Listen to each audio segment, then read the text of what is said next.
Good evening, everybody. This is Rao Kulusu coming to you live on several channels today. Uh, I have this very important day today. We call this Krishna Janmashtami in India.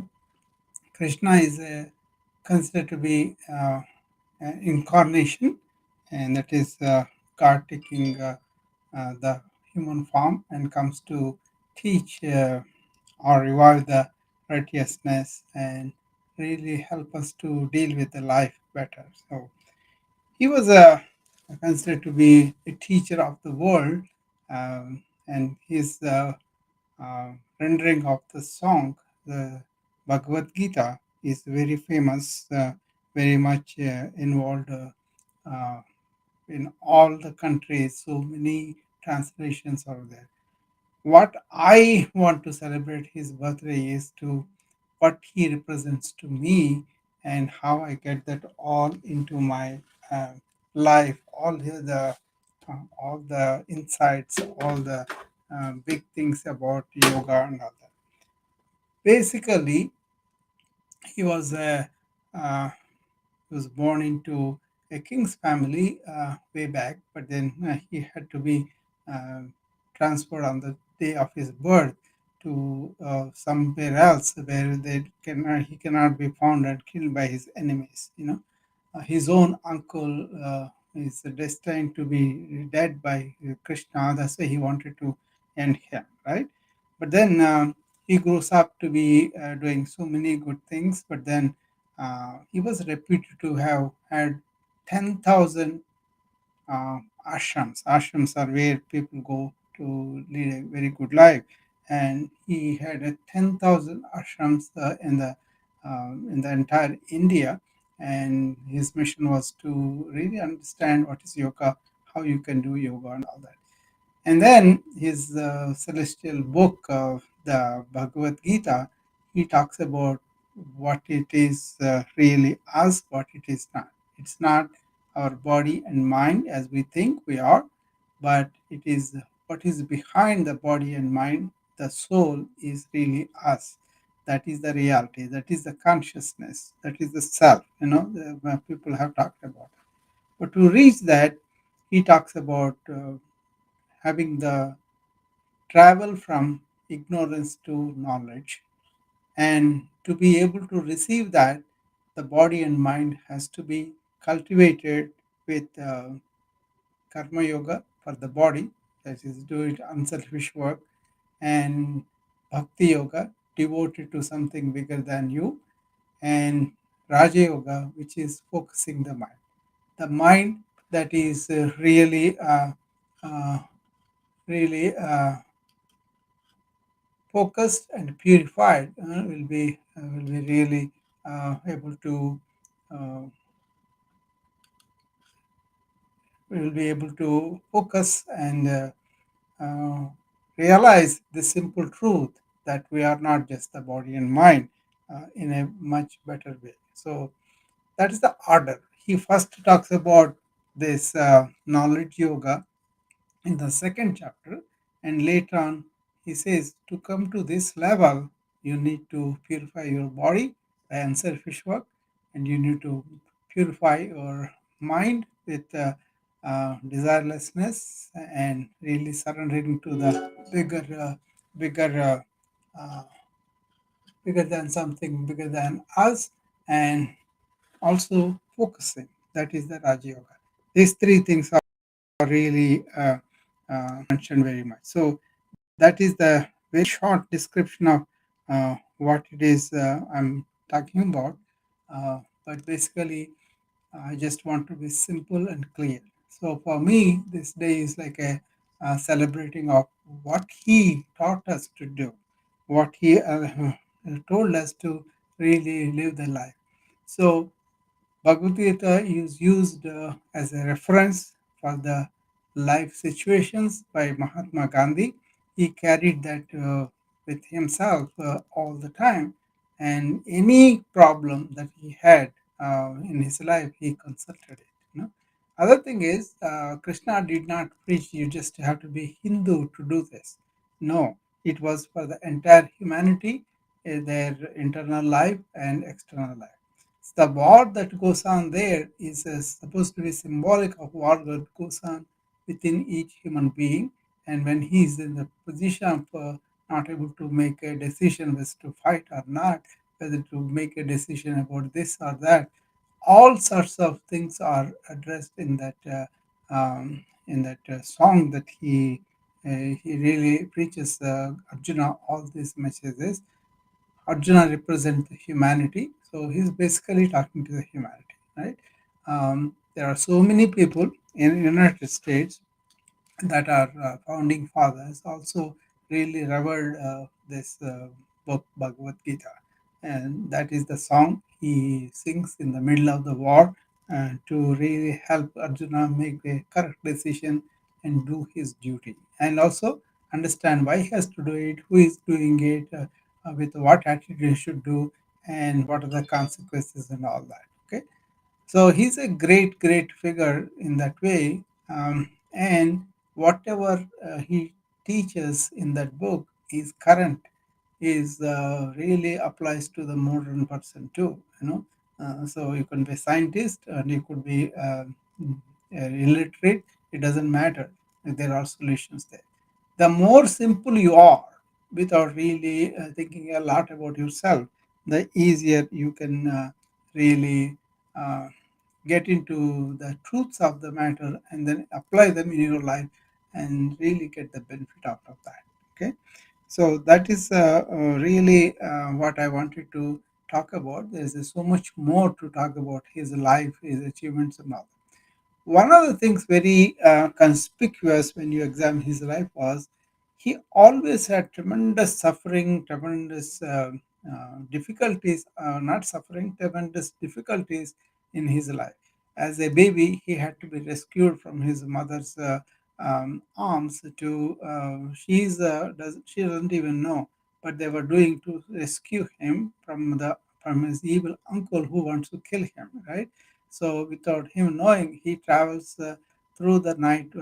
His father carries him in a small basket, across the river and to some other village, and plants this kid in exchange of another female child, and then brings the female child to back to her mother's bed, right?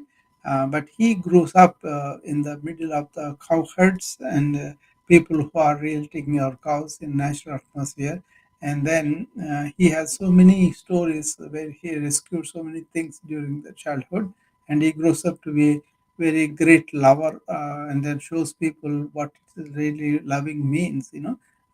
He's very famous for a dance that he does with Radha, Rasa Leela they call it, and that itself is a very philosophical, rich with what is loving, what is really enjoying that feeling to the ultimate. That is Rasa Leela, dance and singing and love. Okay, that itself can take 2 3 hours to talk about it. And then he also wants to protect what is righteous. You know, and also he stands for dharma. Dharma means righteousness. So he is always maintained that, and then he kind of helped people who are righteous. So that way he is. Encouraging ethical, moral living on earth, and also how we protect ourselves from diet to mental attitude to emotional support, everything he gives. For example, something that was very useful for me was I heard that he say in one of the poems, whatever happens to us, it is for our own good. So I that came to my aid at one time where I had differences with a director of a hospital, and so I was not willing to stay there. So I was walking to the administrator's office to give my resignation letter, and on the way to the, I didn't know what I'm going to do, but I said I cannot be compatible with this man, his philosophy and all that. So I was resigning it because I didn't want to stay there. And then on the way, as I was going to the administrator to submit my resignation letter, on the way, I got a phone call from some other hospital, and they said if I'm available, I can come and be their director. And so I went this afternoon, and then I started to work there the next day as the director of a different program. So that's the attitude. Really, that whatever happens is for our own good. Really saved me lot of anguish. Lot of unnecessary suffering. So many other conditions are there, but that's something very dramatic for me in my life. Okay, then. How about yoga himself? The way he describes of the yogas and different yogas, what happens within a human being. For example, he uses this example of chariot, where chariot uh, is really compared to our human body and our human mind and everything. So it goes like this: the physical structure of the chariot is compared to our body. So we want to keep our body well so that we can really keep our soul on its journey properly. That's why physical yoga and breathing and all that. Okay, and then you get the horses representing our senses. They can go haywire if you don't control them. If you leave them alone, they will run wherever they want. But you want to go certain direction, right? So for that, you got to have the right thoughts. The reins are the thoughts. Once you have the thoughts properly, you really direct them. They will go that way. And the driver of the chariot is the intellect. The intellect has understanding, knows where he has to go, and knows also the direction, right? So he controls the thoughts not to go anywhere, and controls the senses through the thoughts, and then directs them towards the journey. And who is the passenger? The passenger is our soul, is our inner self. That's the one that is going towards mixing with the universal consciousness. That is real yoga. Jivatma, that is our own individual self. And that soul is going to Paramatma, that is the ultimate consciousness. That is real yoga. Is yoga not just physical exercise only, but they can be helpful for you, but don't stop there. Go beyond it. That's an integral part of it. So there are four types of yogas that were taught in Bhagavad Gita, actually very, very lengthy, right? All the four, one is, it starts with the body, that is Hatha Yoga, but it's a part of the Raja Yoga. But anyway, if you are action, you are doing some job and all that, you do it with an attitude of selflessness and not expecting any results, and then doing it as a duty to the creation that also represents a god. So you are doing it in a way that are not playing the agent, and you are not expecting anything in return. Selfless action, right? That is karma yoga. And you also work with attitude. There is something bigger than me, greater than me, and I'm part of it. I'm really working for it. That is devotional yoga, bhakti yoga. And then you want your mind to be well and focused and really concentrate on what you want to do. That is the Raj Yoga. In the Raj Yoga, there are 8 steps. One of the steps is this Hatha Yoga, which is a physical yoga. Okay, first 5 steps are to be moral and ethical in society, and also how you are inward, or what kind of things you are doing with yourself. That's also important. That's the second step. Third step is there's asana, physical yoga. Fourth step is managing your energy through the breath work and all that. And then fifth one is where you withdraw the senses from outward going so that you can turn inward. When you turn inward, the sixth step is you concentrate. And then the seventh step is where you go to one thought and stay with one thought. That is the dhyana. And the eighth step is where you go beyond it, absorb into the universal intelligence. That is samadhi. Okay, so they are very beneficial. This is actually lauded. This Raj Yoga is lauded by several modern scientific people, positive psychologists, as the best form of concentration exercise or method that you can follow. Okay, all these were described by Krishna in those in that book, and there's so much of his work. He also established 10,000 ashrams in his lifetime and really allowed people to learn this yoga and make it a part of life on a daily basis. I, for myself, I kind of follow his poem, Yogastha Guru Karmani.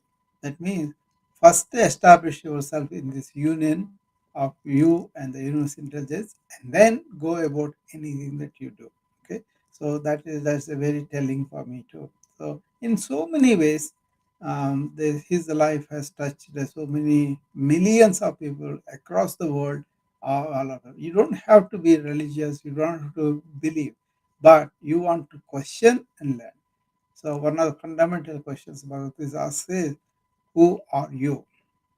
So once you find out who I am, then you will be immersed in that, and from there you go to your life, whatever you want to do, with a much more easiness and relaxedness, because uh, you know what you are permanent, and you already have that satisfaction, peace, and happiness within.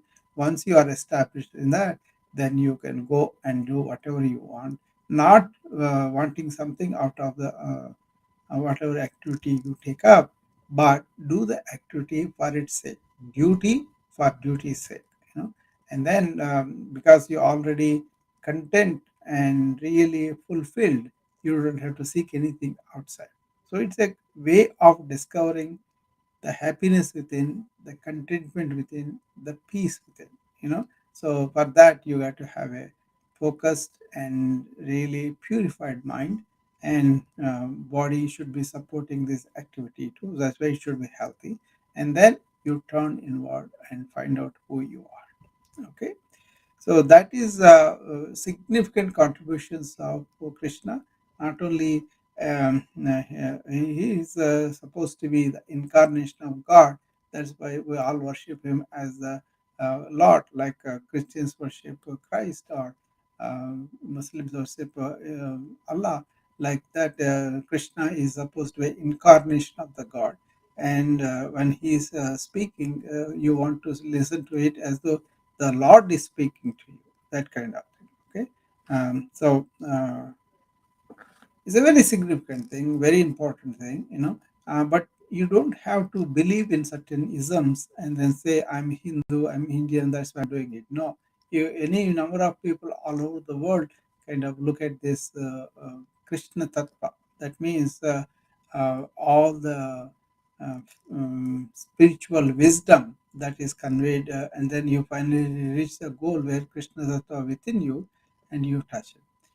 Ramana Maharshi gave us a very concise uh, way to read Bhagavad Gita, because somebody from Andhra, he comes to his ashram and he tells him, Swami, I want to use Bhagavad Gita in my life, but there are 700 poems are there. I'm not able to understand them, all of them. I don't have the capacity to read them too.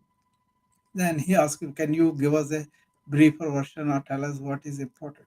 Then he goes through the entire Bhagavad Gita, Ramana Maharshi, and then he compiles 42 poems, I think, and he gives them the 42.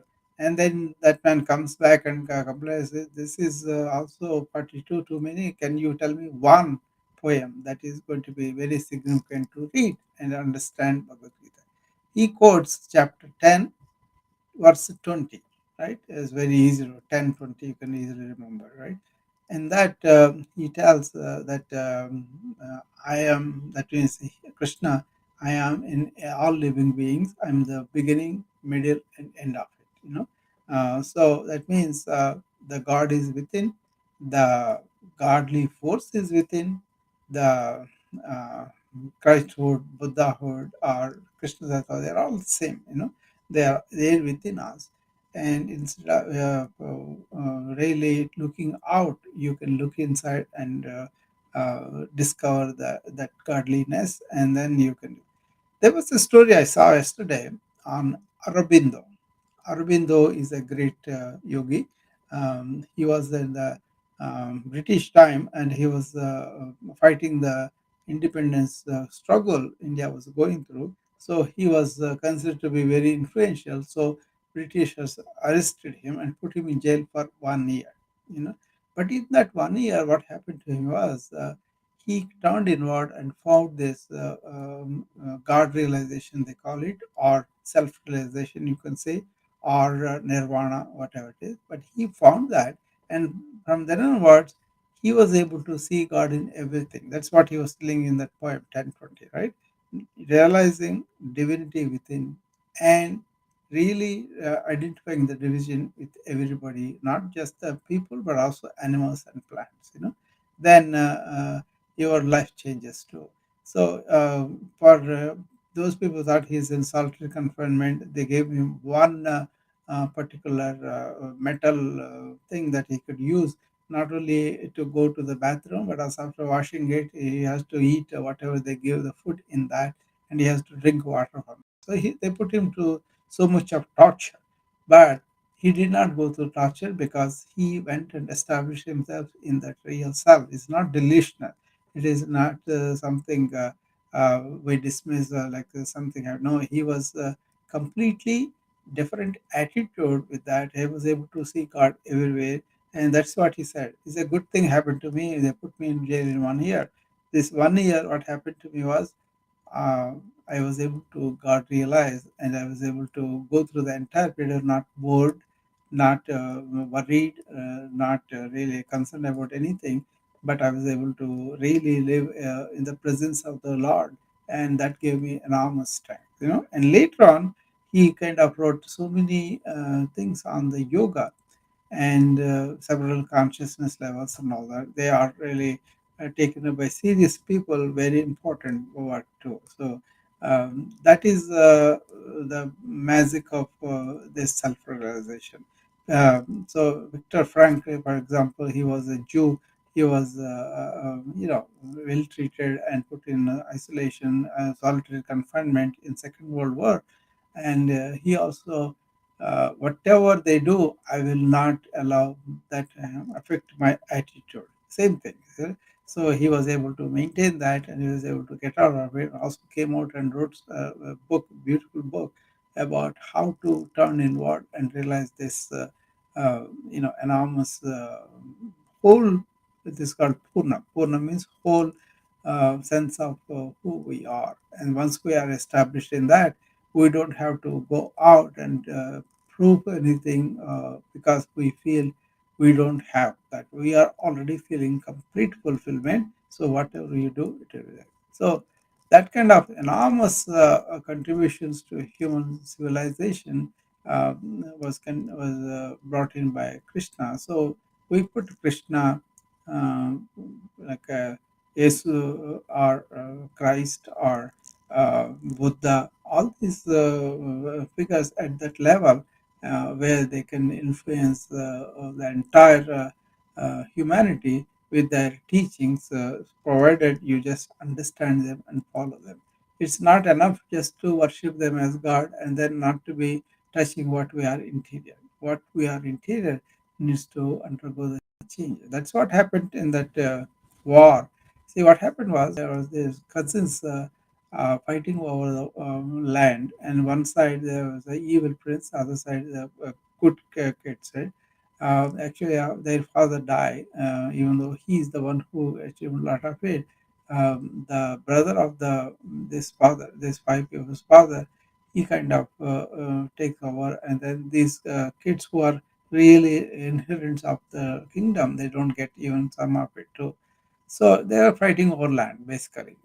And then that results in a huge war that's going to affect so many kingdoms in India. So many people will die. It ran for 18 days. Finally, the good guys win. But then before the war, because the war is between cousins, there are so many relatives, so many teachers, so many grandfathers are there in the opposite way. And so this warrior prince is Arjuna. He looks at all of them on the opposite side, and he's supposed to kill them. But he has great affection for his grandpa, great affection, great reverence to his teacher. So he cannot do that. So he faces a existential crisis, right? How Krishna's teaching seeps into him, how he was able to get over the body mind complex and really establish that it is not those bodies. Even if he kills them, the bodies are going to be gone, but that consciousness within them as a soul is not going to go anywhere. Once he has that understanding, and then he was able to perform his duties very, very nicely, so that's really what he did, and understanding in that perspective where he was giving you insight into your inner happenings, psychological or philosophical or conditional or emotional, all those things, and how he kind of gave the way to understand it and go through the life in a much more empowered way. Then, so this man gets that empowerment from Krishna with the understanding and probing and all. He doesn't tell him do this, but he tells him this is so, this is so. And at the end, he says, now you go and decide and do what you have to do. Okay. So what Krishna gives us is empowerment to the nth degree. And once you have that, then you lead a life that is really productive and meaningful and also successfully. First of all, you don't go out for all your happiness and satisfaction and all that. You have them within. You will kind of realize that. Then you go about the life with already empowered. Hello, Abhishek. How are you? Namaskaram, Guruji. Jai This is Shri Krishna. Jai Krishna. Yeah.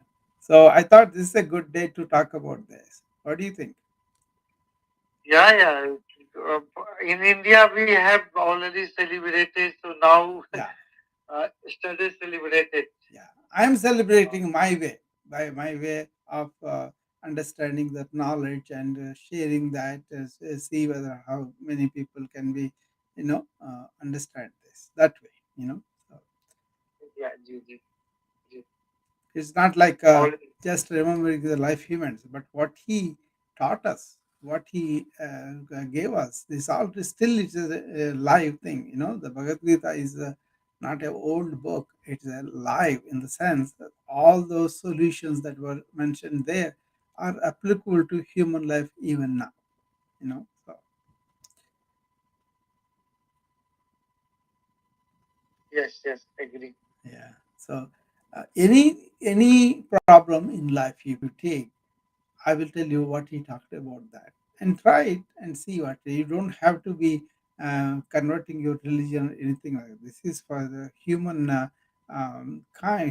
humanity as a whole. If you want to come and ask questions about that, that is answers are there. Then you can really go through them and experiment them and see whether they apply to you or not. Many people, many Schottenham or any of the forefathers of this country, United States, they kind of paid homage to the Bhagavad Gita, and therefore a lot of people don't know. One time I put an article where 23 historical figures in America, they kind of understood what the Bhagavad Gita was talking about and implied that. And they said it is a solace of our life.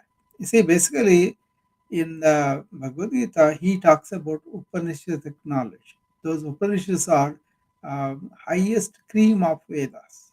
Vedas are the ancient texts and all that, right?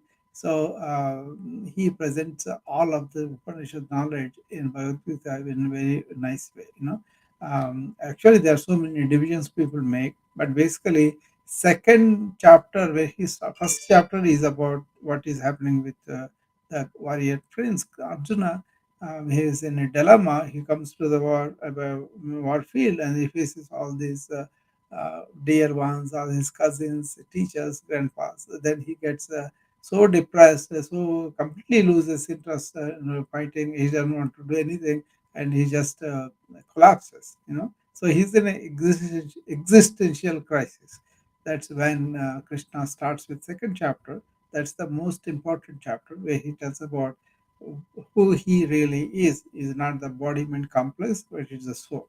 And then To come to that understanding, to come to that insight, you need to purify your body, mind, and that's where karma yoga, bhakti yoga, and focus that. You're not really purified, but focus your mind. That is the Raj Yoga. It is just all of them. So one who does all these things, get his body, mind purified, and the mind focused, then he will have this knowledge in few seconds if you want. That's what it is. So the approach to Bhagavad Gita by so many ways, so many people, but this is my approach, led by Ramana Maharshi's teachings. So even if you just repeat the Bhagavad Gita and then not following it, it doesn't really make sense to me. So when I read Bhagavad Gita first time, that was very telling, and then. There was this an episode where I wanted to review the 42 verses by Ramana Maharshi selected from Bhagavad Gita that I wanted to read. He put it in his own order. So I gathered my wife and my sister in India over the phone. I presented this over 42 days. Each day we talked about one poem only. And the thing I told them was, approach to reading this as though the war is within you, not outside. So there is a jealousy thing going on, and you have to see whether you are jealous at any point of time. What is the point of it? What is the understanding? That way, you are having a living, experiential knowledge of Bhagavad Gita. That is the way I recommend to anybody to read that. So most of these spiritual talks, all that, if you listen to information, I think you are missing the point. But if you want to understand with a question coming from you or that is related to you, for example, fear is there. You cannot talk somebody else having fear. What about you having the fear? Is that real for you or not? And then you listen to this. What is the solution they're talking about? Is that I can apply? That kind of experiential knowledge happens when you not observe the information but observing the insights the information provides. Otherwise, you can read it for 20, 30 years, but there is no transformation within you. Okay, that is the one that he concentrated on. That's the way I read it. I recommend to other people too. And now it's not like you read one time and there's a novel or something you remember. No, as your life experience happens, as you go through your psychological struggles, your mental struggles, or whatever, your dilemmas, you don't have understanding, it is a reference to come back to. The book of Bhagavad Gita is a reference to come back to and read it with that acute crisis mode, like I need it now, otherwise I can, that kind of thing. And also paying reverence to who is really telling you, is the Lord who is telling you, that kind of thing. If you are devotional, if you are religious, you think is a God, that's fine. Listen to the God that is telling you that. That's one way to really. Otherwise, people don't realize the significance and they play it after somebody dies. And that is really playing it as though that's the only time they want to. Actually, he talks about the death of the body, mind, but no death of the soul. That's the thing you have to grasp it. Najayate vriyate. That means the soul that you have, the consciousness that you have, is never born, never die.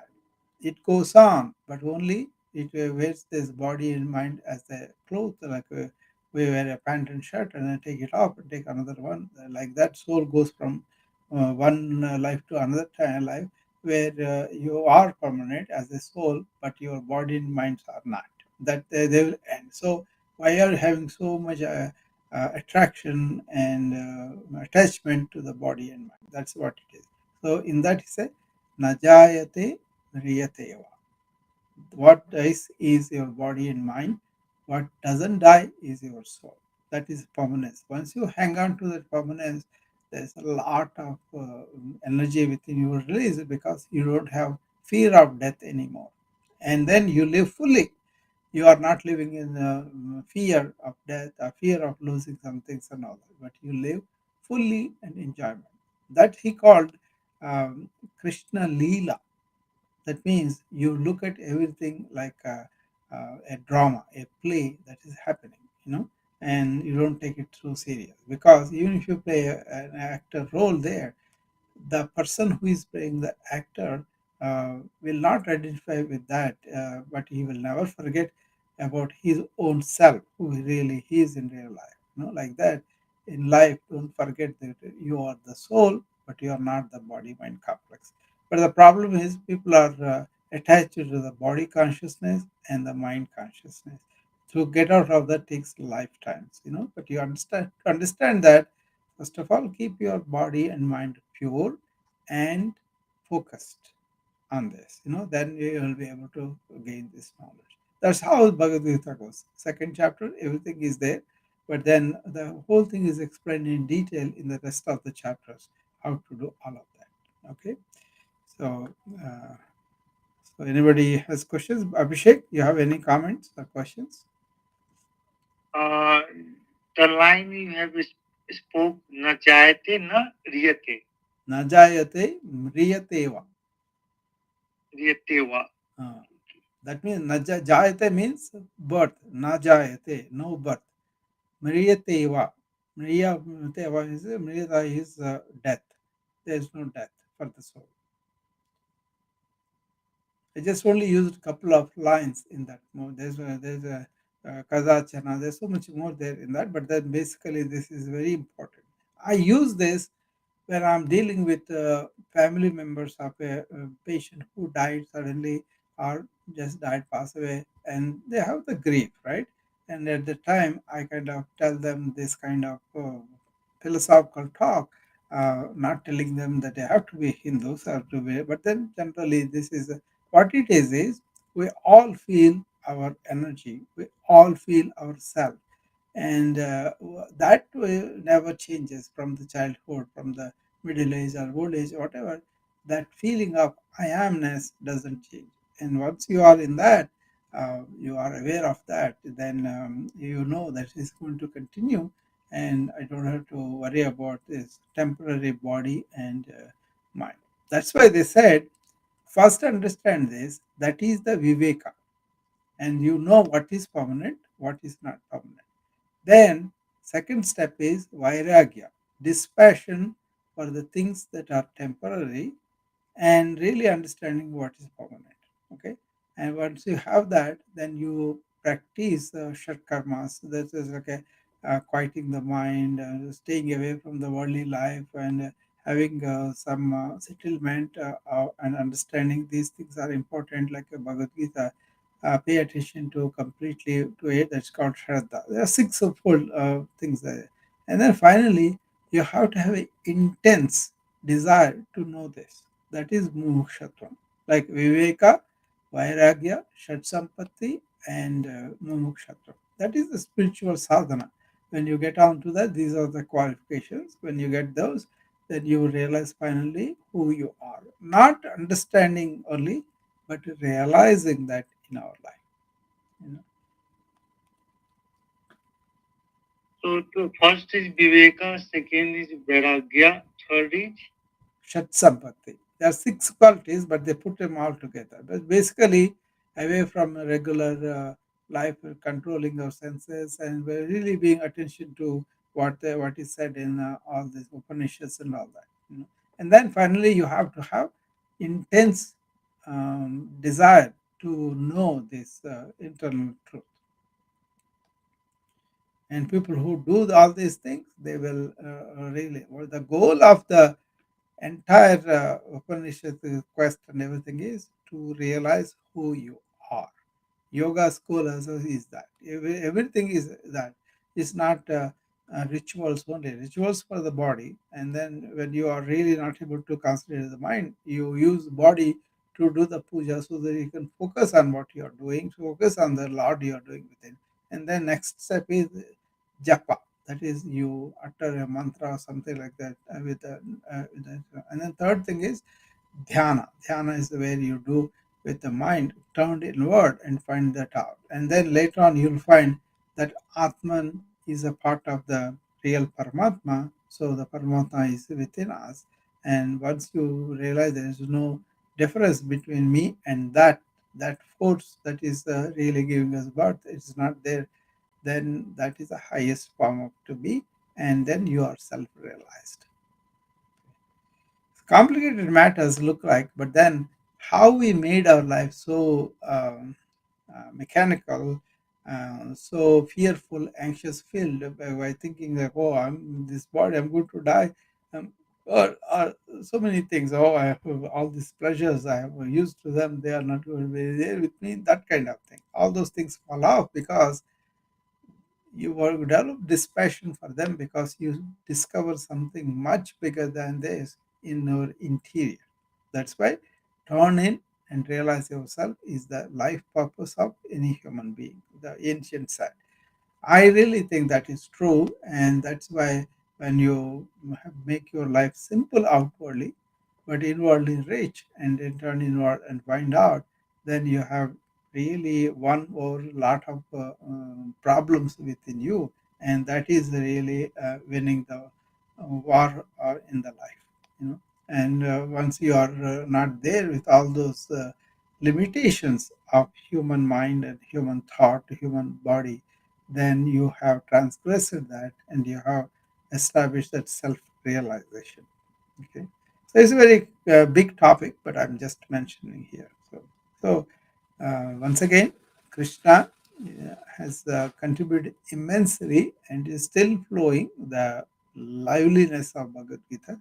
So read it with open mind, no prejudice. Don't think it's a Hindu text, but it is a Hindu text, but it is intended to all humanity. I think any shastras are like that. You know, you take a Bible, it is like that for the entire humanity. You take Quran, that is for that too. Any Torah, that is about like that. So you have to go there with open mind and then see what they are talking about. And we kind of don't want to listen to that, but we want to form our own opinions and then identify with a particular religious group like, and then separate everybody else, and then all the fights happen. So but if your mind is open, if you are really open to wisdom, insight into anything, any of these ancient texts say the same thing. At least to me, that's what I found out. So I wonder Vasha wants to come up. We'll invite her if she wants to come up. Um, so Abhishek, any other comments, questions that you have? No comments. Just I would like to know one thing. You have explained about one thing like viveka, vairagya, sat sampatti, desire. So what is called this one? And another The, part also no, uh, these are all like jap, called, dhyan, atman. no, these are qualification for to take the spiritual quest, spiritual inquiry. These are the qualifications you should have. You should have, first of all, know what is permanent, what is not. That is the viveka. Then, what is not permanent, don't have an avocation for that. Like, for example, people create a family and they are so enamored with the family, and then if there's something happens to the family, they will have a real problem. But the person who really knows that this is all families, how they come and go, that's not the permanent thing. What is inside of you is the permanent thing. Then you are not having that kind of attachment to the family. Okay, you will do what is needed, you will love them and all that, but you will not be sad if you lose them in that sense, you know. So there is a story to illustrate this. You know, there was a man who had this big what is this ship business. Okay, he had several ships. So they used to sail around the world and carry goods and then do that merchandise, right? Business. And his son grew up and he was a young man now. So he was given a ship and he took the ship to carry the merchandise to deliver to different countries. So one day this old man is sitting in his house and somebody comes and says, sir, it's a bad news. It seems an accident happened to the boat and your son died. You know, this man calmly says, I thank the Lord. That's it. He won't say anything. And then couple of days later, somebody else comes. Sorry, sir, it is a mistake. It's not your son's ship that drowned. somebody else, your son doing all right. And again, this man doesn't make any big noise. He says, "Thank God for allowing me to be like this." What he says later is, "I'm thanking the God because He gave me the uh, enough courage and fortitude to bear with the ups and downs of the um, life." That's called sthita pragnata. Sthita pragnata means that you are really stationed in your real self. So all these superficial emotions, superficial life things won't affect you. So that is a sthita pragnata. And then once you have established your real self, and you are Jivan Mukta. That means while you are living, you are liberated. So that is the next step. First, self realization is kind of easy to understand, but very difficult to realize.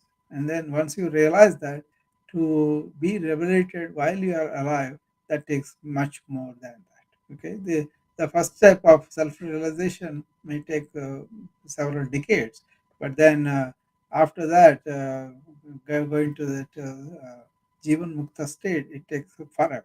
So it's very difficult. Very few people are like that. So there is so much in human life possibilities, but we kind of lose all of that, and then really at the whim of our emotions and reactions, and we go into rages or irritations or anxieties for small things without realizing all this. So Krishna brings out all these deeper perspectives on life, deeper strength for the life, and he himself, he had continuous troubles in the life. So many things came at him, but he always had a smile on his face, and he encountered all of them with fortitude because he knows the life like this. Okay. Okay. Hi Vishal. Guruji, I would like Yeah, go ahead, Abhishek. Guruji, I would like to know about meaning of one sloka because when I was kids, Hmm. I was watching the Mahabharata. So there is one slok is coming during starting. Yada yada hi dharmasya Yeah, glane bhavati bharat yeah, parikramanaye sadhu vinasanaye yeah. chaturtha. That is Like that. that is what So Krishna was saying about. There is this, something bigger than us. We call it God, or we call it incarnation. Now he comes to the earth whenever there is righteousness is not followed, and people are really suffering because of the unrighteousness of that. Okay, so that's why he said, as you develop this one, I will come back to restore righteousness. Usha, you're saying something? No, sir. I'm happy that Abhishek is telling this shloka. Yeah. It's a question of really paying attention to what he was saying and applying it into our life. I'll invite a couple of my friends who showed up, see whether they want to comment or contribute to this. Tiffany, you also can come up. I invited you too. So, hi Ganesh, how are you? Oh, Namaskar, sir. How are you doing? Yeah, I'm okay. Uh, yeah, I thought I will celebrate Krishnastami this way. What do you think? Yeah, great, sir. I mean, any which way is done with a good heart is great. Yeah, I will give you the update on what I was talking about. I think it was almost last 50 minutes I was talking. Um, what it is Krishna taught that Bhagavad Gita. In that, his central thing was in the second chapter. He says, realize who you are. And to do that, you require your body and mind to be prepared. Subsequently, in other chapters, he talks about how to be devotional, how to be karma yogi, and thereby basically purifying our body and mind and focusing our mind so that we can embark on the quest of this self realization and realize ourselves. So I think he did a lot of core yogas, very good justice. And I'm saying Bhagavad Gita is a live book. It's not like a so many centuries ago they said can be used as a reference. By the way, Gandhi did that. He was not familiar with Bhagavad Gita in earlier years, like we are all like that, right? It was like a very difficult to even introduce to that.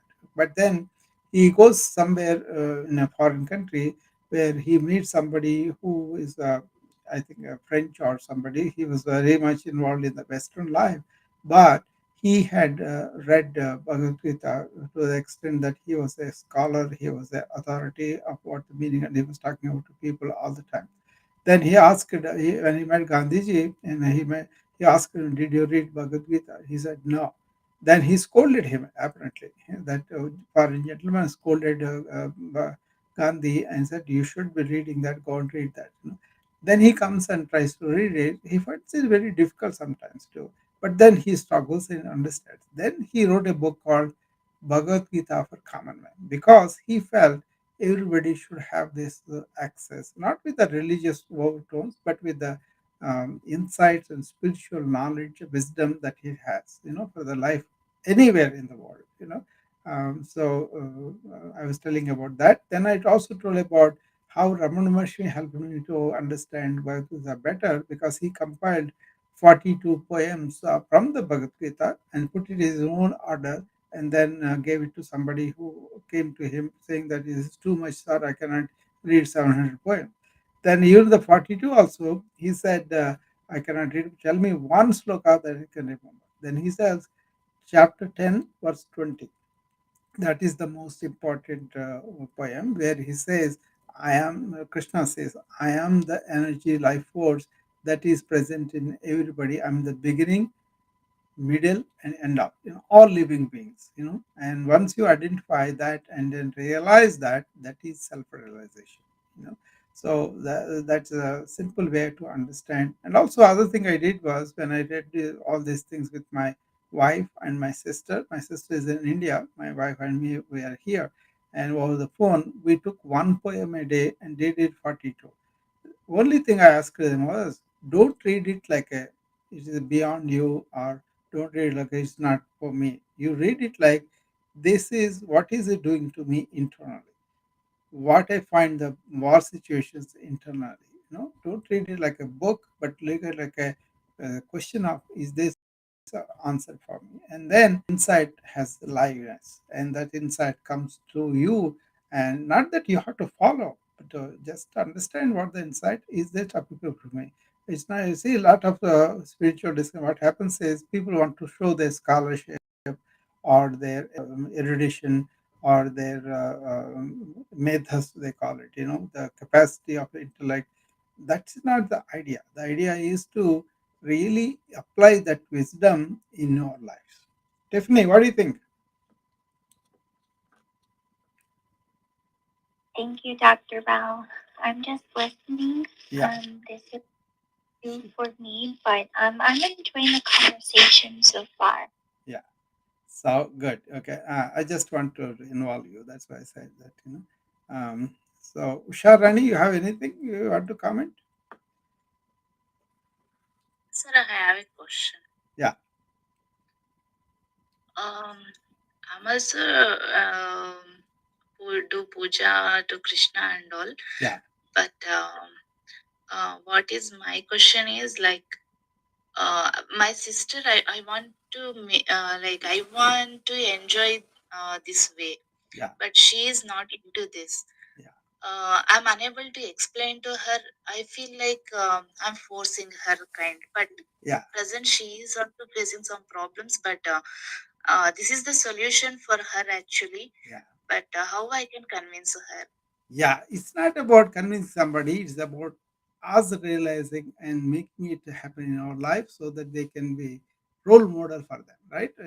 Say 1 hour ago when we were started it, I have the yoga wellness class both in the morning in the evening. And my wife also comes to the wellness club, and then along with other students we do that, right?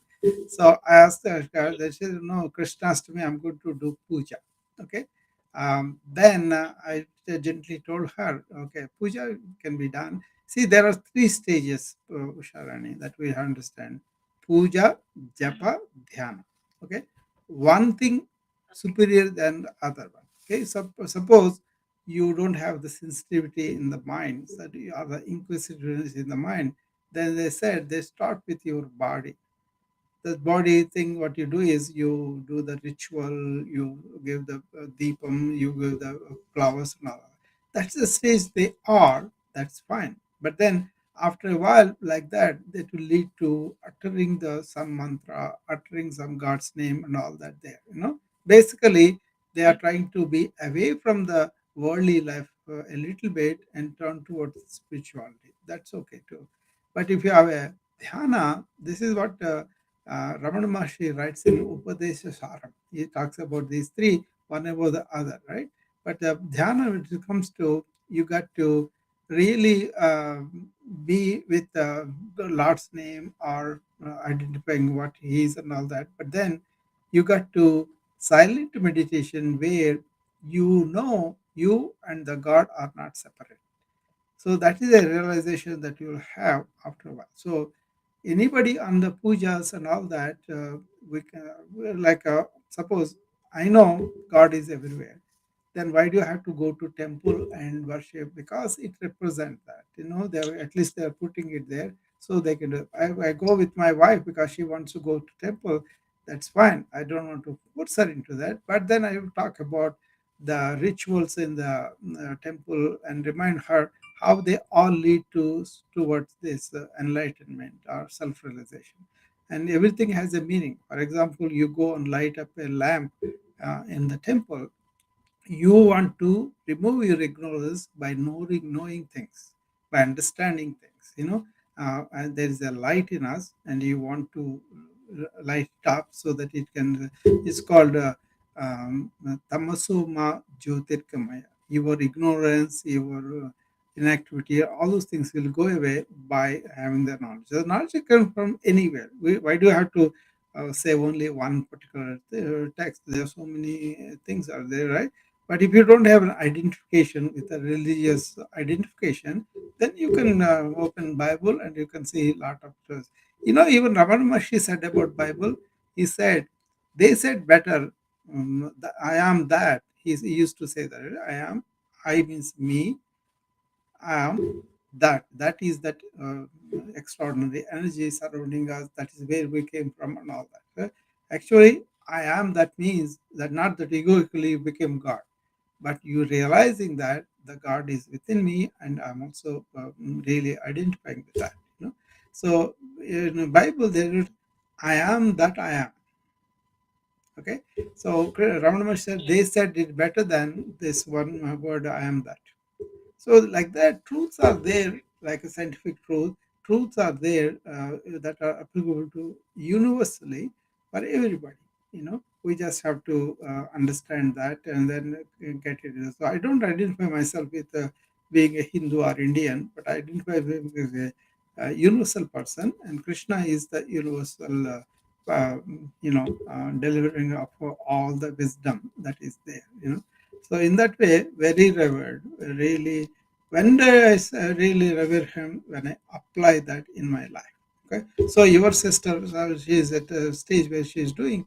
You can gently explain to her what they really mean, what the thing is. But the process is, it can start with the body during the ritual, that is the puja, and then you can go into something like a calm your mind by chattering something, that is japa, and then you can understand what is dhyana, how to go beyond ourselves and then really match with other thing. That is the ultimate thing of silent meditation, where you know that you are that. So all these things take each person takes a different approach, different sensitivity to that. So we have to realize that. So we don't have to tell them that this is so and you have to do it. No, you just do your thing. Then that will become a inspiration or example to other people, right? Then they will be able to do that. For example, Ramana Maharshi said something very important. I thought that was good. He said, "See, there is a gunpowder, there is a coal, there is a wet wood. Gunpowder, the moment you light up, it will light it up and then it will blast, right? Coal, you have to put some kerosene, some help, and then it will light up. Cold, wet wood, you have to dry it up for several hours before it is dry enough to be, uh, lit up. So, like that, people have different kind of samskaras, tendencies. That depends upon their previous lives. So, suppose you are doing this spiritual sadhana all this life, it is not lost. It is going to be carried on in the next life. So, just to start wherever you are. Don't compare. Don't say this is great, that is great, this person great. No, just the main thing is how are you doing within yourself, and you can be. If they ask you, Ramana Maharshi never asked you questions unless he was asked to.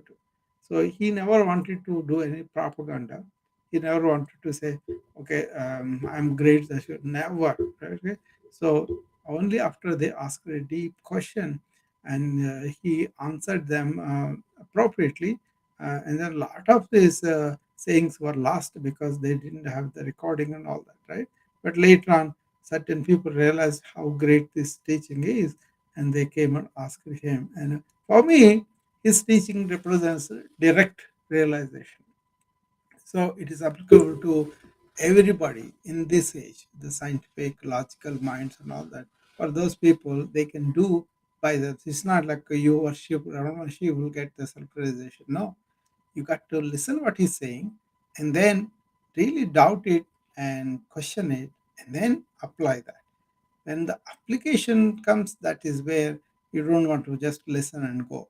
You want to say, what is this? How is this real? How is this applicable to me? Am I really, after understood, am I going to somebody else and they listen to them, or am I listen to this truth and am I allowing to happen? That is the nididhyasana. They said, Shravana, listen, Manana, inquire, and nididhyasana, where you really allow this thing to manifest in your life. So just practice yourself, go within yourself, find out what you want to do, and then let you be the inspiration example to other people. So now we understand there are so many varieties of people, so many levels of sensitivity, levels of vulnerability. Then you work with them where they are.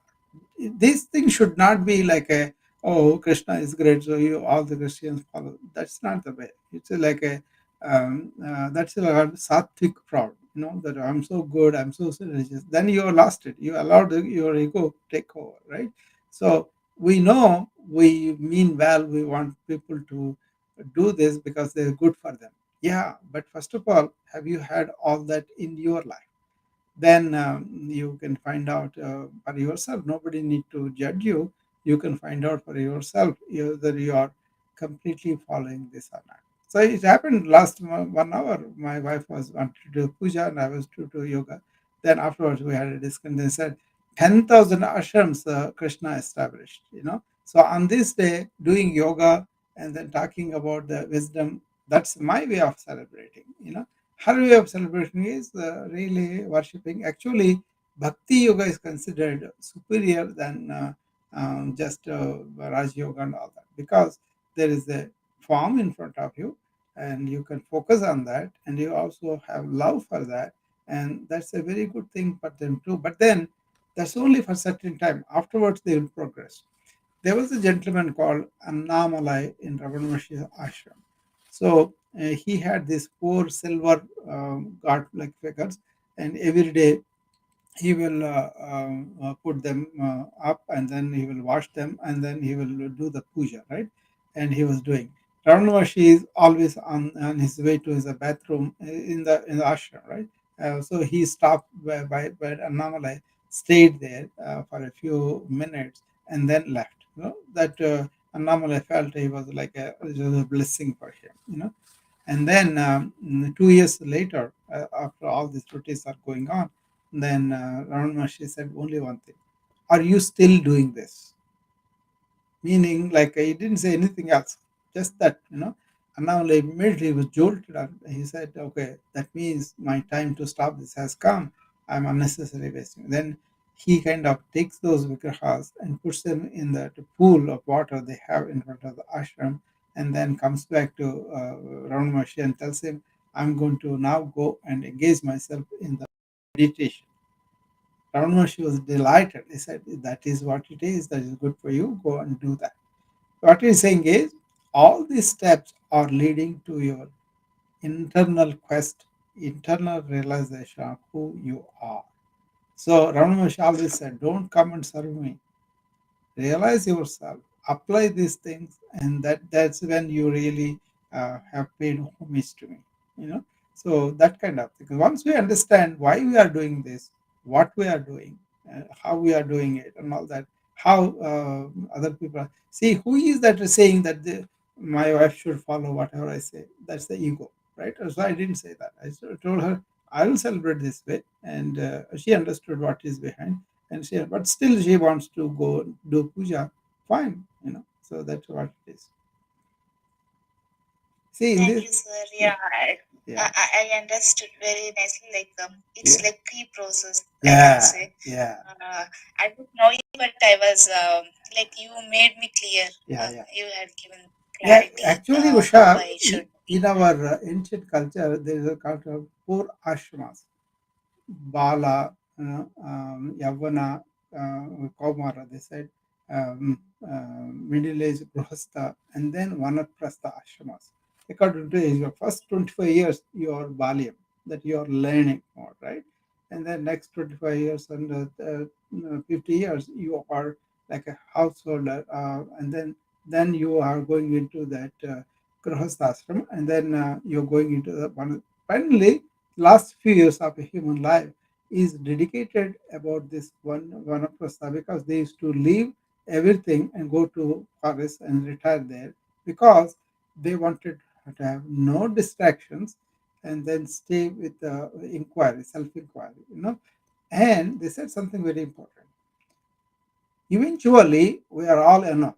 We come into the life alone, we go out of life alone. So for your spiritual enhancement, you have to do it alone, right? That aloneness is very, very good, because it's not loneliness. When the loneliness, that means you are cut off with everything. But this aloneness includes everybody, because you know that you're part of the whole energy. So that's why you are not separate from the source of that high energy. Then you are one with everybody. At the same time, you can have that beautiful aloneness.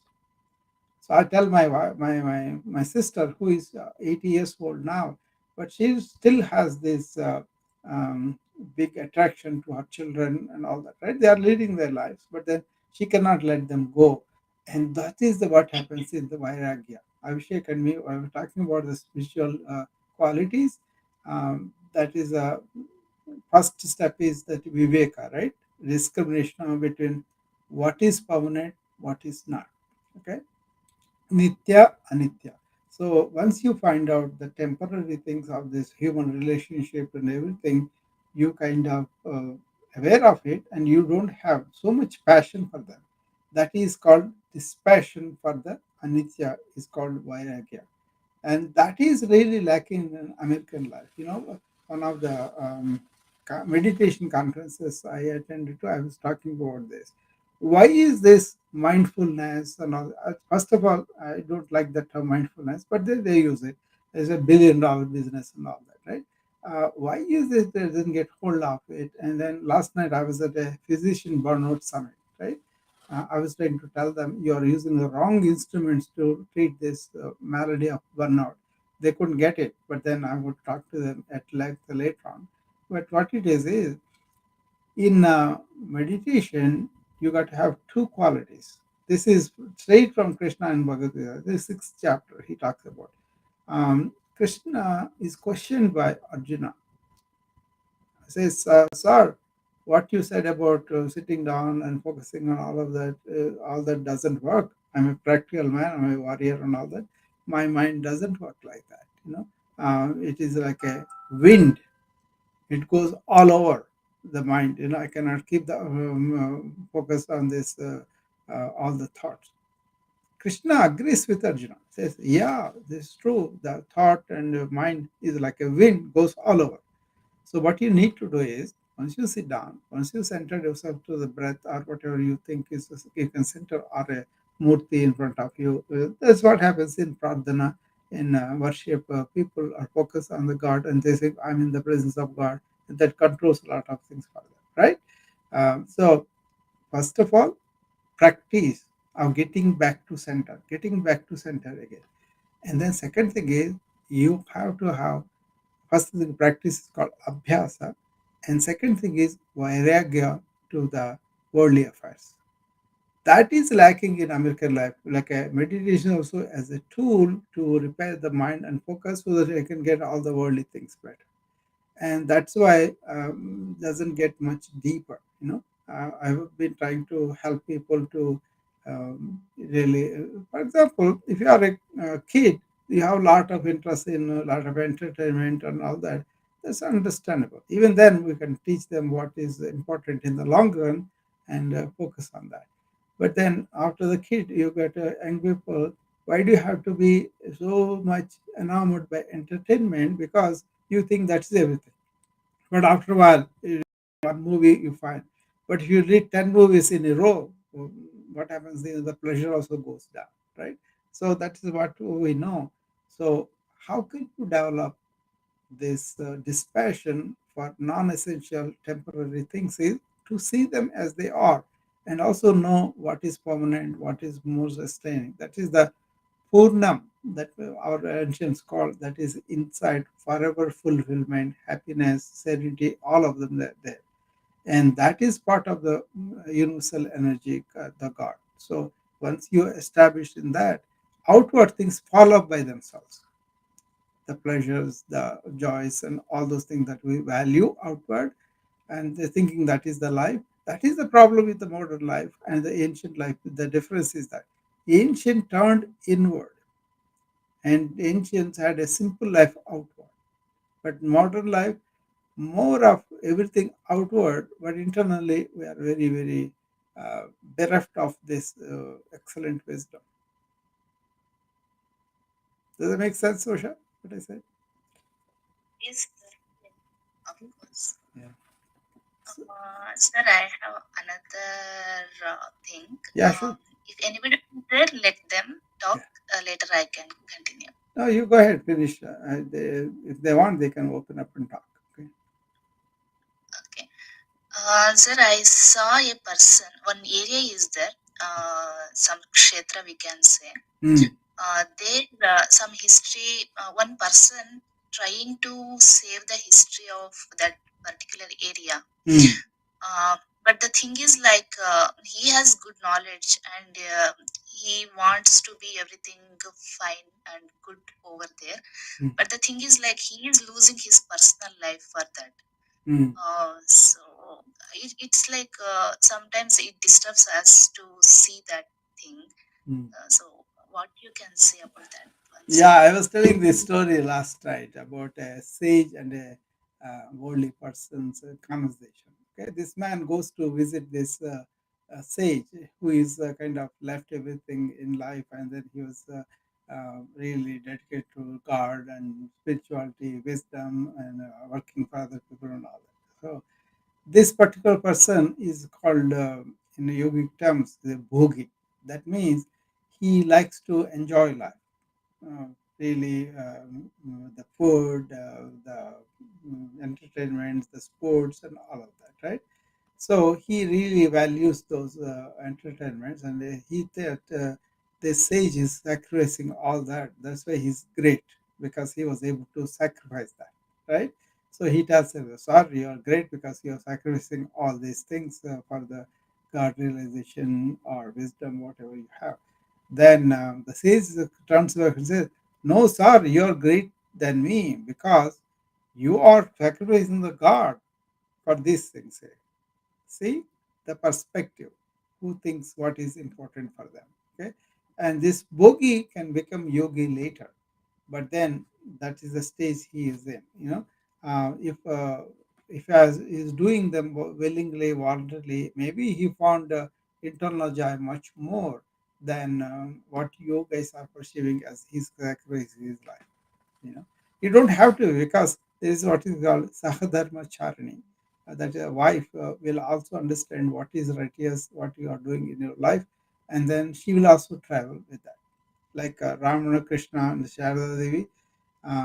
What happened to them was, when Ramakrishna had this throat cancer, he was lying on the bed, and she got upset that he's going to die.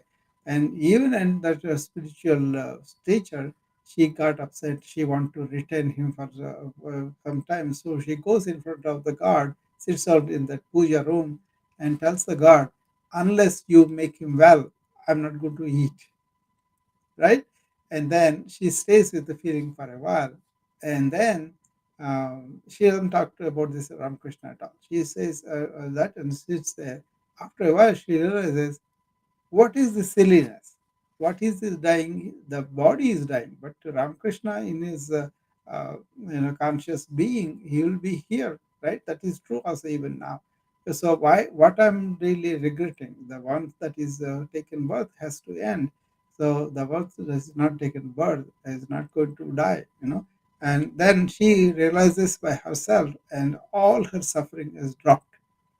And then he has this, they said Ramakrishna gave her this uh, what they call the vessel of filled with ecstasy and joy within her.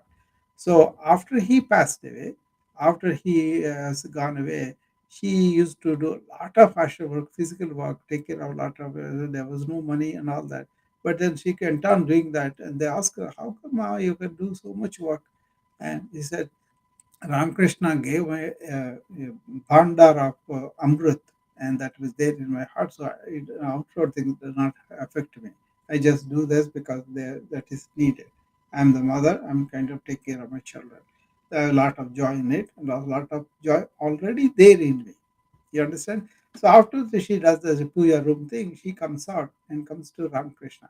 He looks at her and says, "What kind of madness it was? What were you doing?" He knew all that was going on in her. And then he kind of made her realize it and establish herself in the true Purna, wholeness. Right? So this man may not sacrifice anything. Maybe he found something of a bhandar that you guys have no idea about. Yeah. Makes sense, right? Yes, sir. Yeah. That's what I tell people too. If you know yourself, if you turn inward and find your treasure, then you won't be having the lack of fulfillment, and it's like a forever fulfilled self that is there.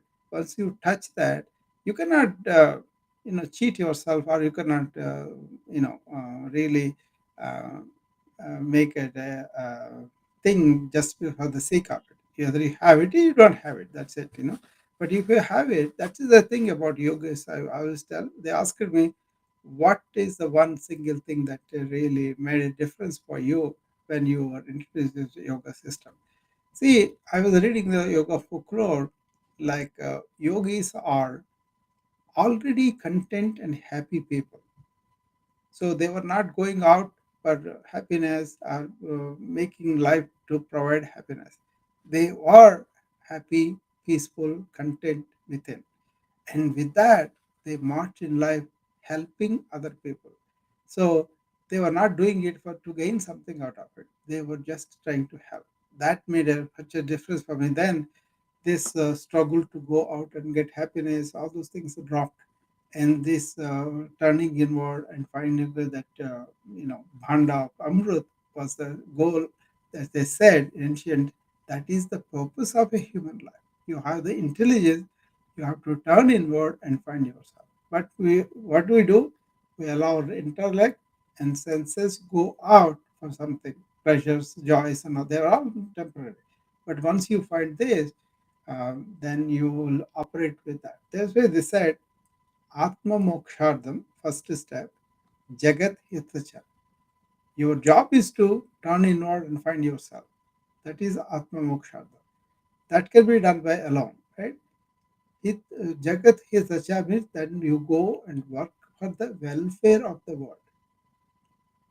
You see, if you take these Purusharthas that our people describe, they are used in positive psychology now. Because what are the Purusharthas? Dharma, Artha, Kama, Moksha. Right? Dharma is righteousness, universal law. Okay, you go for earning money, making living, and all of that fine. That is dharma, artha. You can also have knowledge. You can have degrees and all that. Whatever you accumulate, that is like possessing external riches. That is artha, right? But people who made a lot of money, they are not really happy. They are more like looking for something else, or they develop a void within, and then they don't know what to do with it. And then the next thing is kama, desire.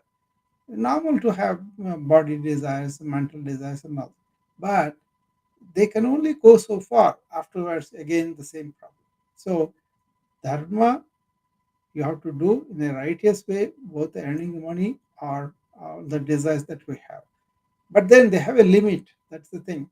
After that, they will be like not fulfilling. So moksha, that is means liberation from this limited thought and limited body, and really establishing our permanent self. That is liberating ourselves from the thought or from the mind, from the ego. So that is the moksha. They said in the vanaprastha, you go for moksha.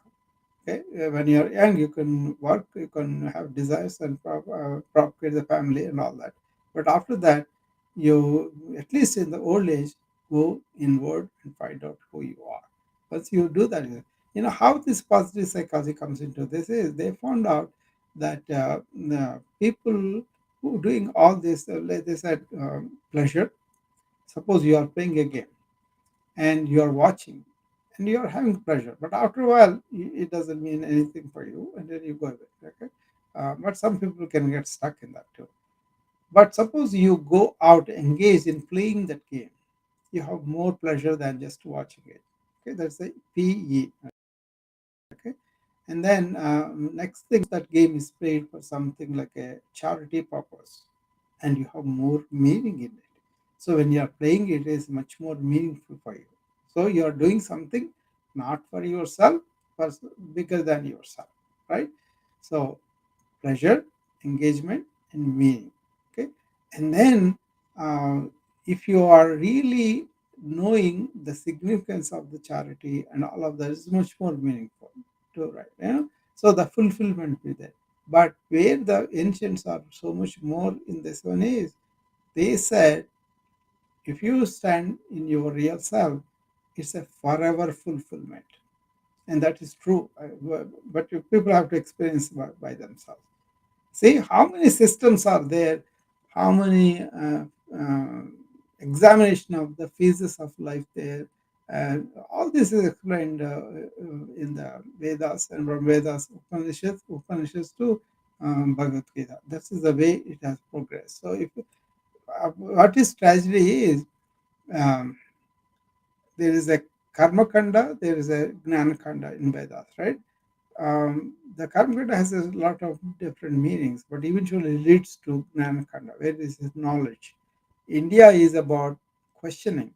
India is about acquiring the knowledge, not just repetition and copy. And India is not about belief.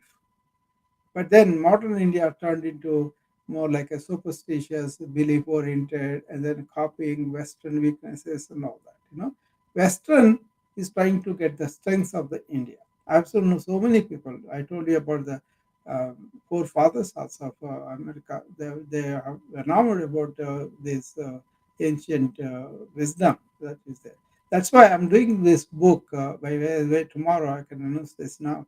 Tomorrow morning, 11 o'clock Central Time, 12 noon Eastern Time, and 9 will be the Pacific Time. Indian time will be 9:30 p.m. for you. This room I'm opening, it will be every Saturday for a few weeks. about gathering opinions and their inputs from my friends, whoever comes to that. The title of the book is going to be. It is started. It's going to take 3 4 months to complete it. But then basically what it is if you look at the older ancient people, they are more neurological intact, more joyful, more close to nature, and they had much better life with the earth and all that. Whereas modern people are exhausted, chronically anxiety, depressed, and all that. I see so much of suffering, right? As a physician for 45 years now, I have seen so much suffering, and also when I know this internal joy can be there, I kind of help people to do that. I don't go there just to boost my ego. I just go there because I see that they are like that, and they ask me, I will help them. Like these rooms also. I'm just sharing, right? That is what it is.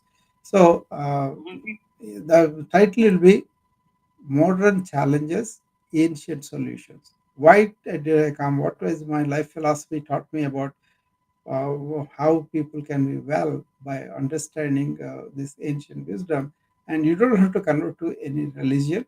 You don't have to lose your resiliency and nothing like that. It's just understanding and improving our knowledge within, and then leading more inward oriented life and less of complicated outward life.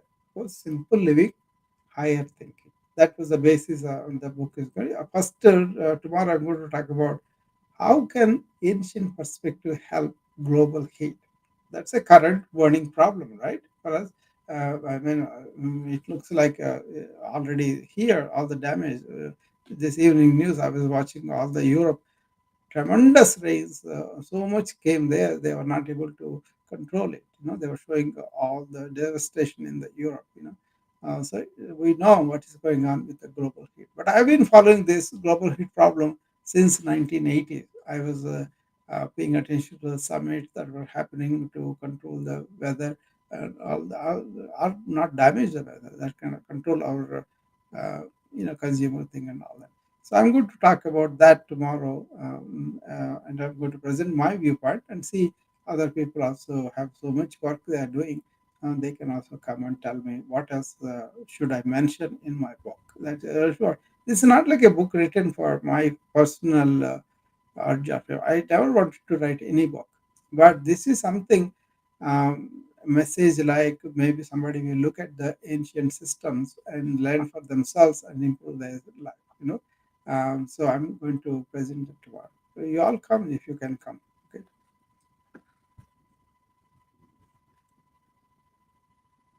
Yeah, sir, tomorrow 9:30, right? Yeah, 9:30 p.m. for you, India. Okay, that's fine for me, sir. I will try to join by that time. I think Abhishek has some questions. Yeah, yeah, Abhishek, go ahead. Guruji, I read, just reading one PDF file of Gita where there is 18 part written. Yeah, Like Arjun Visad Yog, yeah, Sankhya Yog, yeah. That's Karma the Yog. yeah. Second chapter is the Sankhya Yoga. That's the important thing. Yeah. But Okay, okay. these Karma labels or Yog, all those things are not. Dhyan, Karma, Sannyasa Yog, like this one. So 18 part. There is 18 part written in that one. Yeah, So as you explained earlier, when you did when you read Gita with your family, yeah, 40 days you spend and 42 days you spend and every day one slope yeah, and implement same thing every day.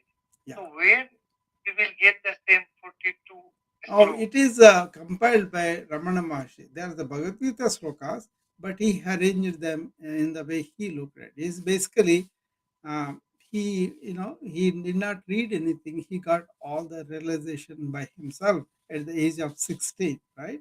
And then later on, he kind of so his knowledge was pure, and probably he has a lot of karma accumulated in the previous lives. So he has a spontaneous realization. Uh, so he was at the stage very very few people are. But then he was compassionate to the people who were coming to him. For a number of years, he didn't even talk, you know. But then people are coming to him and asking questions. So he kind of came back to normal life and then lived. But at the same time, he never came out of the Turiya state that he was in, you know. But he kind of answered questions as they came to him, just because that will relieve some suffering. So one of the person is an Andhra. That's why I remember the Telugu man who came to So Ramana. Ramana, it is written that in Telugu and also in Yeah, Sanskrit. yeah. In He written. Sanskrit also. Yeah, he wrote in Telugu. He wrote in his handwriting. I saw it's a beautiful writing, and Malayalam, in Tamil, and also is in English translated, and Sanskrit too. So 42 verses from Bhagavad Gita. Uh, he has 40 verses on reality. That is different, Ramana, but that is his own writing. That's a very very powerful thing anyway.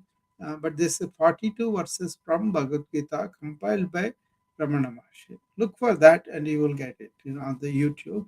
And then, like I said, read them, but read them with the intention of how is this applicable to my interior here and now. And then really you will find you will progress very very fast rather than reading it like a pastime or reading like everybody else is reading. I think all those things are waste of time, you know. You can waste if you want to, but I would recommend that to read it with this question, active reading. Active, that's what I ask my wife and my sister to be doing every day. And that helped them a lot about resolution of their own interior problems. I didn't say you are like this, you do this. No, I said, what do you understand in this poem? What is that? So it's very easy for us to say, oh, you are like this, you should change. You know, we should refrain from that because we could be at that stage sometime of our life. So let them grow their own way.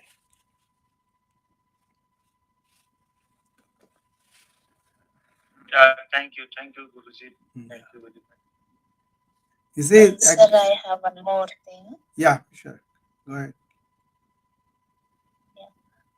Even I heard, like when you were talking, also, what I understand is we should work for ourselves. Yeah. Like inner. This one, even Sadhguru also sometimes, like he keeps tells that Yeah. outer situations we are unable to control, so control yourself. Yeah. So in this way, one like. I will get something like, so we should not bother outside world what it's going. So we are not the part of No. anything. No, Like no. we should not go Not, and correct it properly. no, no, So no, how, no. sir? The thing Yeah. is, outwardly things are going on. You don't want to ignore that. You know, you want to understand and you want to respond to that, but not in a egotistical way, like I know everything, I'm going to tell you do it. That's not it. What it is first you be the example. You do those things and then that will be a lesson for other people. Other thing is how you respond to the crisis outside is up to your knowledge and your willingness. And all. Suppose you are compassionate, you see the suffering, you go and do the seva to relieve it, but then you don't say, I am the one who is doing it. You know, there was an incident with Ramakrishna, Paramahamsa one time. One guy, he went and he was very nice to somebody, and then he was very proud that he was so good to them. And he comes back and tells Ramakrishna, I was very compassionate to the people, I was really working for them and all that. So there's a pride there, right? Immediately Ramakrishna says, what are you talking about? He is a representation of the godlyhood in that human form. So he gave an opportunity to worship the God in him. So you be grateful to him for because he gave a chance for you to uh, help. You know, so that kind of thing is good. But do the seva, do the service. Even my doctor job, whatever I do, is done in that spirit. Like this is my like Arjuna. Okay, we taught Arjuna's karma yoga philosophy as he turned out to do the war into doctors saying like I'm going to serve these patients who are suffering. We don't know the COVID which way to go. It's a very tough situation. People are really threatened and fearful now. But when you say the divine within driving me to perform the duty for the sake of duty, not expecting me being the agent of that or having rewards from this. That is true karma yoga. Karma is only doing stuff. Karma yoga is doing with the attitude, I'm not the agent who is doing it. I'm getting used by the divine force to do the seva, and I am not expecting anything in return. Praise or anything. Anything comes, you will be non-reactive. But your own individual egos tells it, I am great, I'm the one who is doing this, and that's where you fall off from the perch of real spiritual height to something like a simple, egotistical, small being. So there's a lower nature, there's a higher nature. The lower nature has to be subdued by the higher nature. Otherwise, lower nature will dominate the higher nature, and then you will be egotistical, personal, and saying people, I am the one who knows this knowledge, I am the one who is going to tell everybody, that kind of thing will come. You got it, Usha? Yes, sir. Yeah, I understood. Thank you. Actually, unselfish work as karma yoga purifies your mind. That's a requirement. You know, Raja Yoga focuses your mind. So purified mind with karma yoga and focused mind with Raja Yoga prepares you for Jnana Yoga. But Bhakti Yoga is both of them, Karma Yoga and Raja Yoga together in Bhakti Yoga. There is a focus and there is a recognition of something bigger than me. I'm going to do everything as his work. That is Bhakti Yoga. That's why Bhakti Yoga is superior than these two yogas because they're very simple. It has love in it. It has some character in it. That's why people do it. So that's why somebody worshipping something, I don't say don't do that, but then they have to advance from that later on. They will do it at their own time. Remember Ramana's example of Annamalai? 2 years he stood by him when he was worshipping.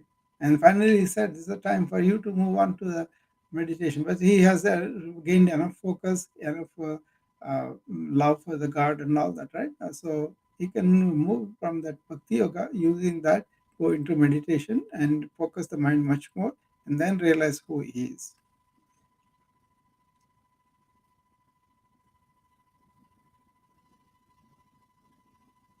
Tiffany, tell me, what do you think about all this? Yeah, I think it's very good, Dr. Rao. I like how you said people used to have happier lives, Yeah. and now everybody's so busy and unhappy. I completely agree. And you mentioned something about a book reading. Is that going to be here on Clubhouse? Yeah, Clubhouse and all of them, all the forms will be there. Right now, I'm on, except Instagram, I'm on Wisdom, I'm on Twitter, Facebook, LinkedIn, and YouTube. All of them simultaneously streamed. So Okay, wonderful. And what time is that going to be? Tomorrow? yeah, 11 my time, the central time. So I don't know where you are, which time zone you are. Central as well. So, okay, thank you, Dr. Rao. And I put it on the Saturday so that I can get people from India, people from West Coast. I'm going to put it there. If they don't come, one person comes, like Abhishek comes a lot of times, we both will talk. That's fine too. I don't advertise, but I just put a post today. If the people are interested, they will come. Otherwise, the replays are there.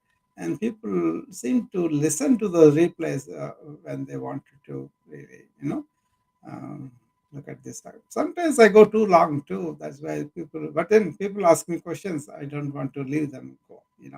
So I'm okay. It's only 8:43 here, and I don't go to sleep till 10:30, 11 or so. And so it's not too bad. Abhishek, you have something to say? Yeah, Guruji, I was in Chennai, so I was visited continue in Ramakrishna Vivekananda Ashram. Yeah. So I bought some books from there. Yeah. Because I love Vivekananda and from childhood, because in my native also, my native is Bihar, in Muzaffarpur, there is also Ramakrishna Yeah. Math. So I was often visited there. Yeah. So I have some attachment with the Vivekananda. Yeah. What does he So say? The I main have thing. one book. Tell I me. have one small books. Yeah. Just I have books, very old books. By when I was kids, Yeah. I bought this book. Yeah. Path to Perfection, written by Swami Vivekananda. Yeah. It's a very small book. It is published on Chennai, Ramakrishna Math, Chennai. The price of this one is written 4 rupees only. So whatever you were saying, what explain, Arjuna, what explain Sri Krishna to Arjuna? Yeah. It's written in the same things.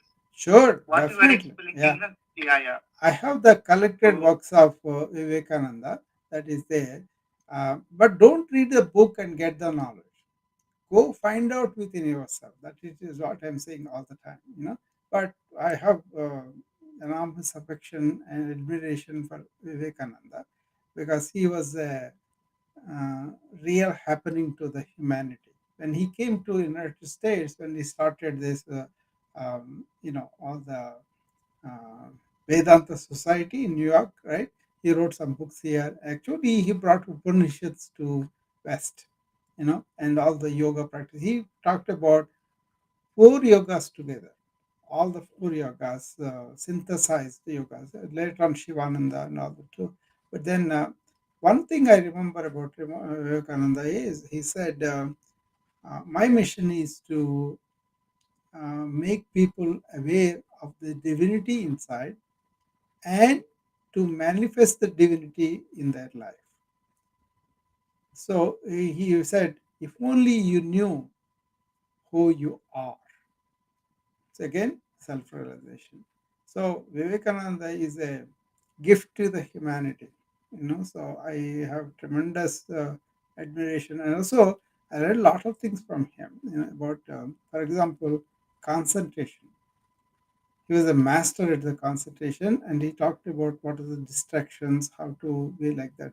He was like a his encyclopedia. At the time they were print bound, so many books, right? And there were 15 books, I think. He read up to 9. Somebody came and talked to him, oh, what's the importance of reading all these books? And he says, oh no, there's material there. If you want to ask me any question, you can ask me. And this person opened up each chapter, each book, and then randomly asked him, and he told him everything to the full stop and comma, every word, everything. So he's a tremendous, phenomenal amount of concentration there. And another thing is, a lot of people don't know, it's Rockefeller. Rockefeller used to be, at the time, there were Tesla, Edison, all those people also there when Vivekananda visited the United States. Tesla is to come to Vivekananda. But then this Rockefeller, he was making a lot of money, and he was mean, and he was really greedy, right? He made a lot of money, but nobody is respecting him. He was miserable. He was a lot of stress. That is what I see in the modern people too here. They just make all the riches, like 6% have 60% now. So he comes to Vivekananda, Rockefeller, and he walks into the room where Vivekananda is sitting inside without asking any permission. He pushes aside the servants and all that. He goes into that. And Vivekananda was doing something, and then he goes and wants to talk to him and all that. Then he says he's miserable, his money is not giving happiness and all that. Then Vivekananda says, then give it away. Why are you holding it? To give it away. Then they have further discussion, essentially that.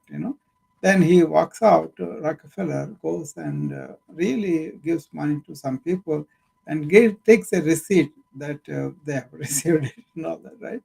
And then he brings all those receipts and then again comes into Vivekananda's room, and the arrogant see that I can go anywhere I want.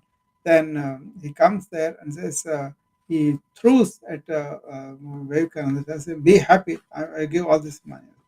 Then Vivekananda says, why should I be happy? You are the one happy now because you gave it away. That's why I wanted to give it away.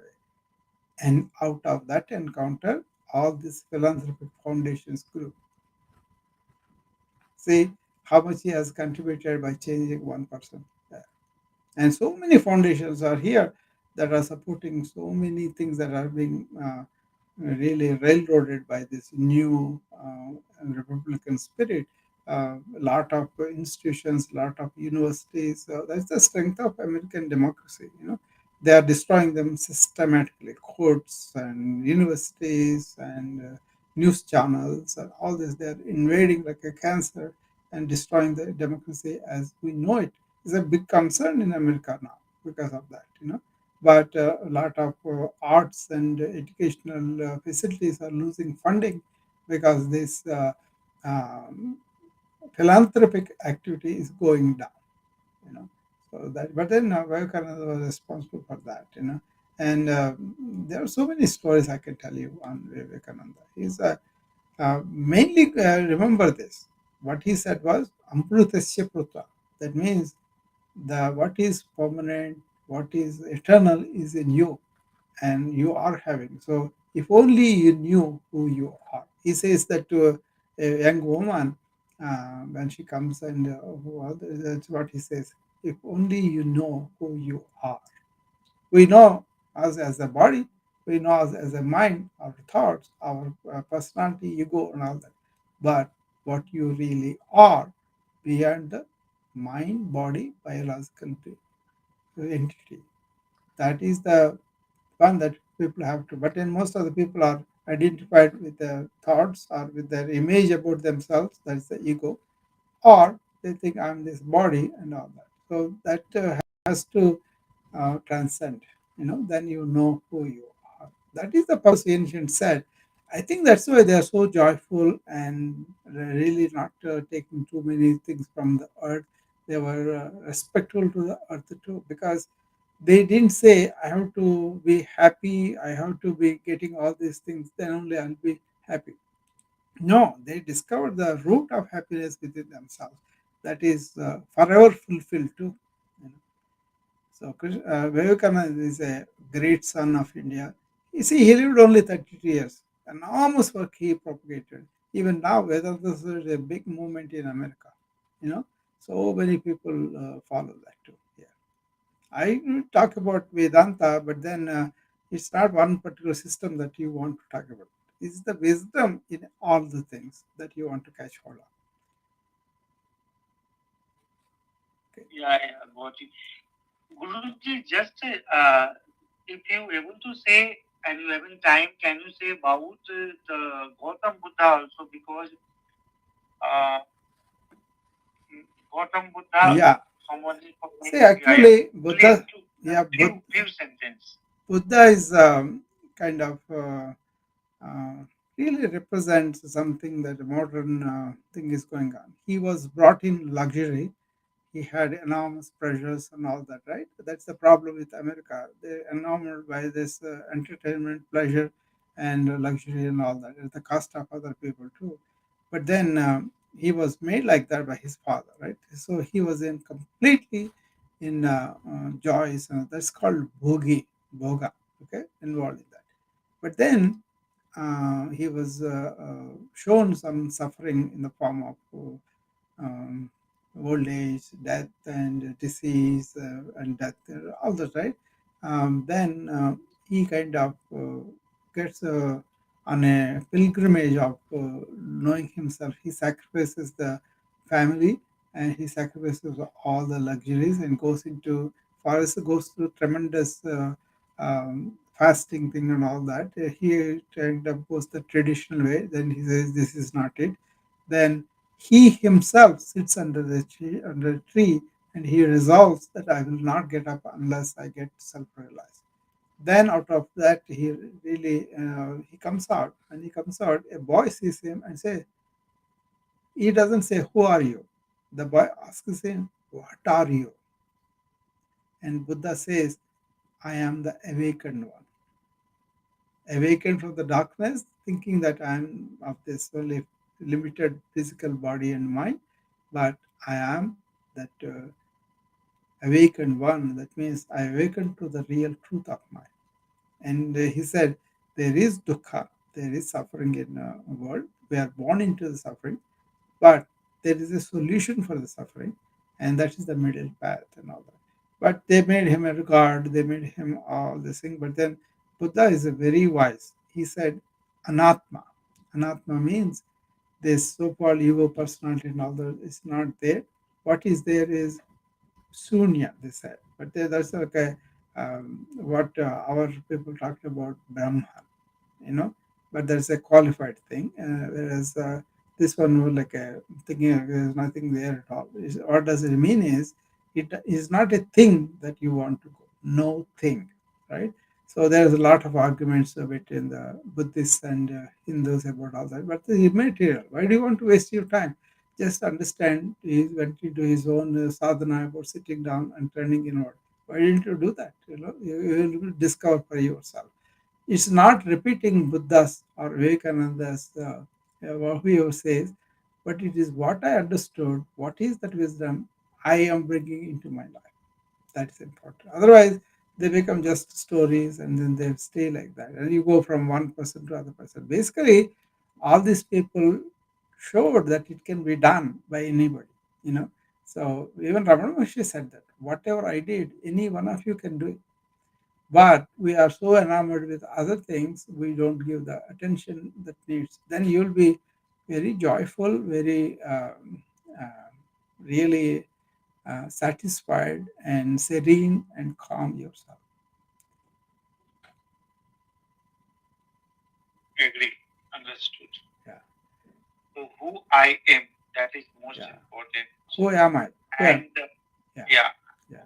yeah. And the thing is that whatever reading that should be implement practically need to implement in life. Then Yeah. changes will be happen, transformation Yeah. will happen within. It's a very rich condition once you realize that, you know. So it is a very divide of suffering, divide of, you know, you remember the kleshas that they described in Patanjali Yoga? There are five kleshas, you know. Kleshas are roots of suffering, you know. These five qualities. The first one is avidya. That means lack of education about who you are, you know. Then asmita, then there's no personal ego and but you are that behind that, okay. And then raga dvesha. So if you don't realize that you are not that individual self, that is attraction and also distraction, it suffers from all of that. The two ways of love and hate, good and bad, all those things come in there. And finally, avinivesha, I think, you know, is a fear of death or fear of impermanence. You know, these five things are responsible for our suffering. That is the description in Patanjali Oshudha. So that's like a lesson. Once you understand it, you can repeat the scholarly knowledge. That's not the point. The point is how are these kleshas are operating in my life, how much I'm attracted to things, how much I cannot let go things, how much I think I'm this smaller self, how much ignorance I have, but I don't know the ignorance that I have, and how much fear of death or fear of impermanence I have, fear of losing out things, fear of not making it in a career, all those things. They lead to your suffering. So it's not about quoting it, understanding it, it's about bringing it into our life. That's why I said Shravana, Manana, Nityatyasa. There are three steps, very clear. First, listen open minded. Second thing is, after you listen, question it, doubt it, find out the truth of the matter of that thing. Don't listen to anybody. And then once you really find out by yourself, like Buddha did by sitting under the tree, then you know that is the truth and let it happen in your life. That is nididhyasana. That is meditatively implementing all those things, not by force, but allowing them to come through to our life.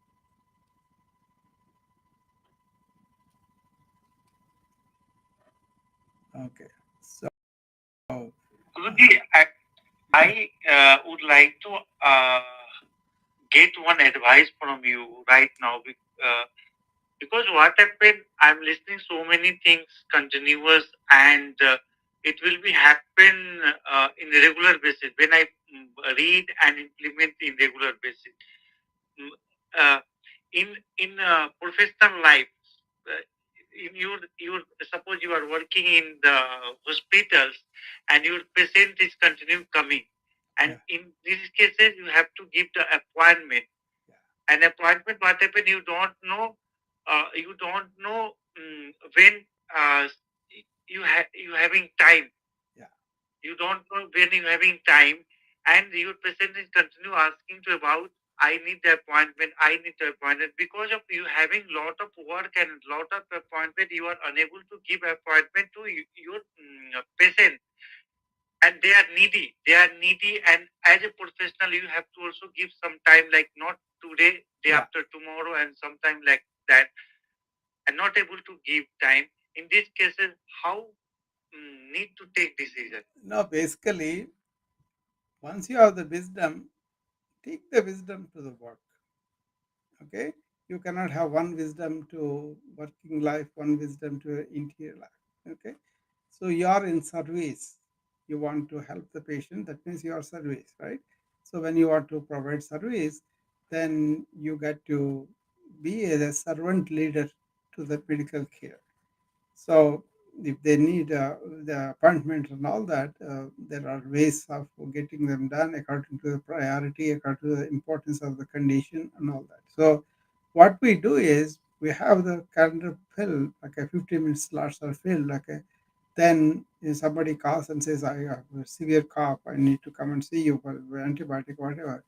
We sneak them in between two patients, or we'll call a prescription over the phone and tell them you can come back and see us later on when we have time, so either way their need is addressed, and that is where we do, and then people really appreciate. Actually, they don't call me to disturb me at night time.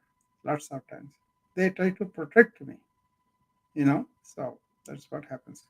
So take the wisdom where you are not being selfish or self-centered or egotistical, but bring in this compassionate, empathetic higher self, things will work out.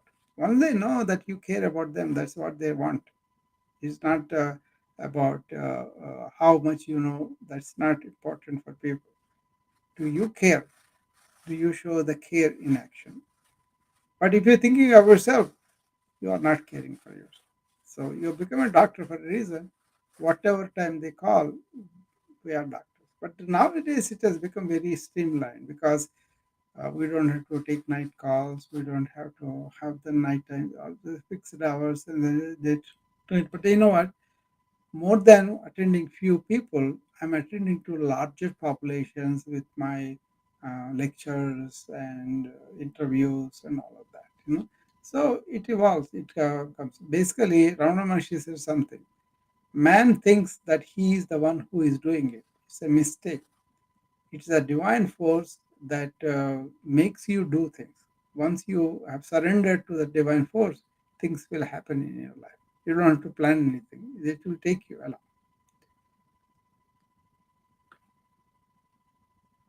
Is that satisfactory to you, Abhishek? The answer? Yeah. The conclusion is this: you have to use your wisdom, and Yeah. you have to take decision. Yeah. It's not about just listening and saying, I know so much.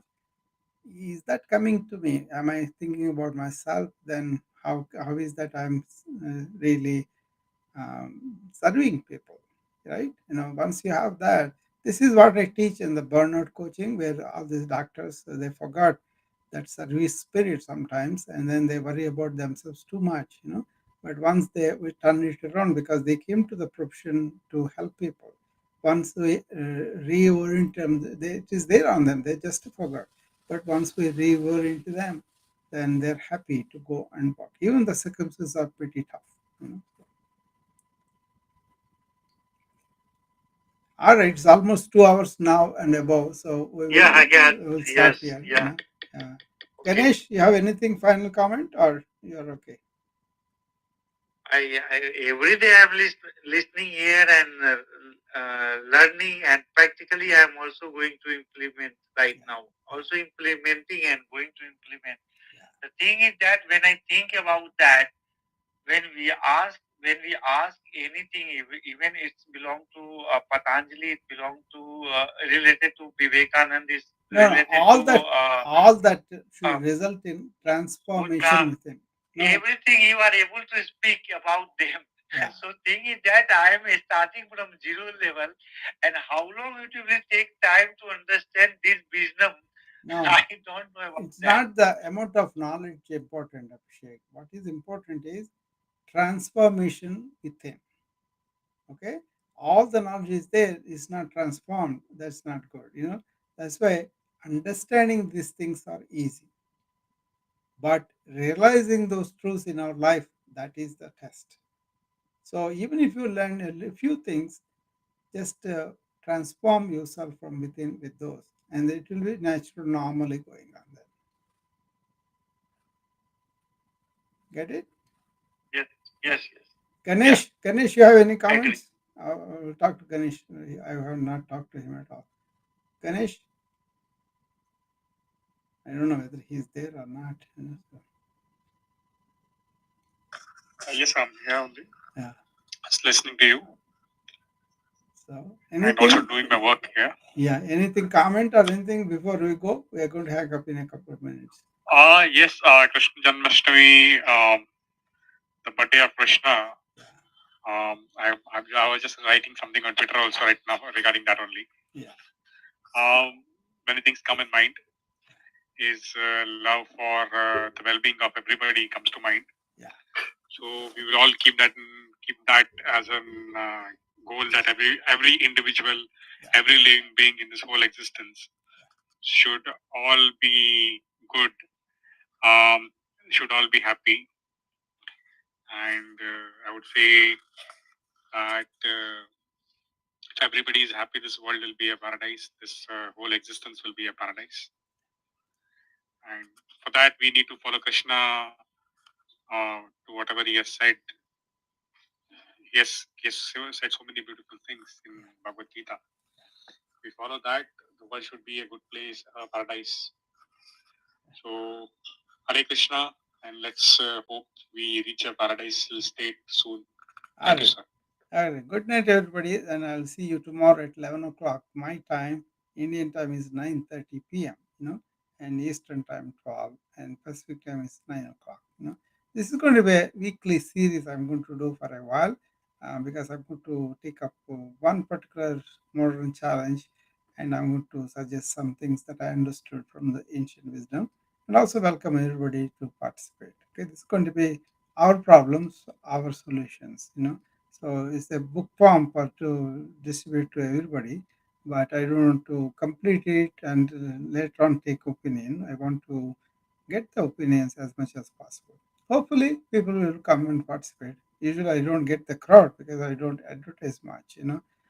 Maybe we will see how it goes. Well, thank you. Bye, Abhishek, Ganesh, Ram. Thank you very much, Guruji. Yeah. Bye. Thank you, Rosa. Yeah. Okay. Thank you, everybody, on the Wisdom app. So anybody who have questions, I could have answered it. But all right, I'll see you next time when I have the time. Thank you.